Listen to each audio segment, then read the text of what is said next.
Good evening. Tonight I want to read The Elves and the Shoemaker by the brothers Grimm. A shoemaker, by no fault of his own, had become so poor that at last he had nothing left but leather for one pair of shoes. So in the evening he cut out the shoes which he wished to begin to make the next morning, and as he had a good conscience he lay down quietly in his bed, commended himself to God, and fell asleep.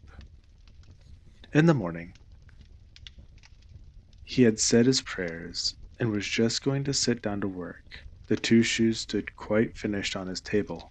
He was astounded, and knew not what to say to it. He took the shoes in his hands to observe them closer, and they were so neatly made that there was not one bad stitch in them, just, just as if they were intended as a masterpiece. Soon after, a buyer came in, and as the shoes pleased him so well, he paid more for them than was customary, and, with the money, the shoemaker was able to purchase leather for 2 pairs of shoes. He cut them out at night, and the next morning was about to set to work with fresh courage.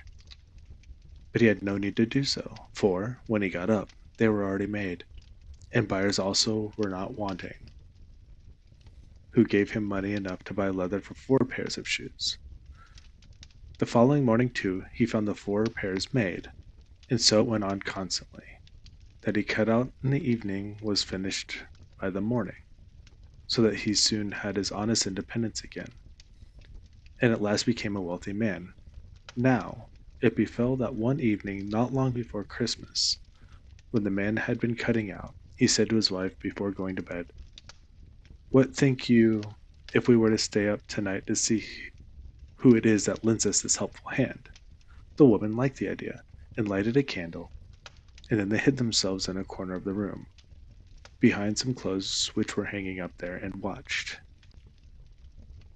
When it was midnight, 2 pretty little naked men came, sat down by the shoemaker's table, took out all the work which was cut out before them, and began to stitch, and sew, and hammer so skillfully and so quickly with their little fingers that the shoemaker could not turn away his eyes for astonishment.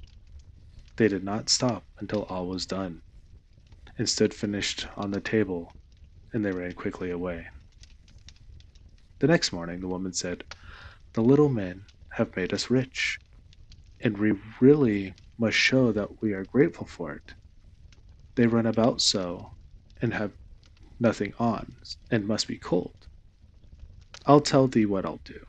I'll make them little shirts, and coats, and vests, and trousers, and knit them both a pair of stockings. And do thou, too, make them 2 little pairs of shoes." The man said, "I shall be very glad to do it." And one night, when everything was ready, they laid out their presents all together on the table instead of the cut out work, and then concealed themselves to see how the little men would behave.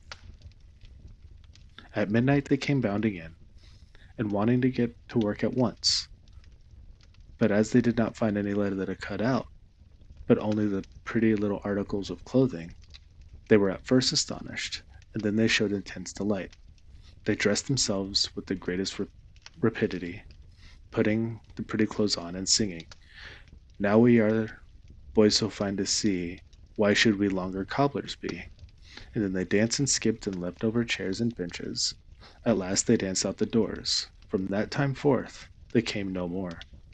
But as long as the shoemaker lived, all went well with him, and all his undertakings prospered.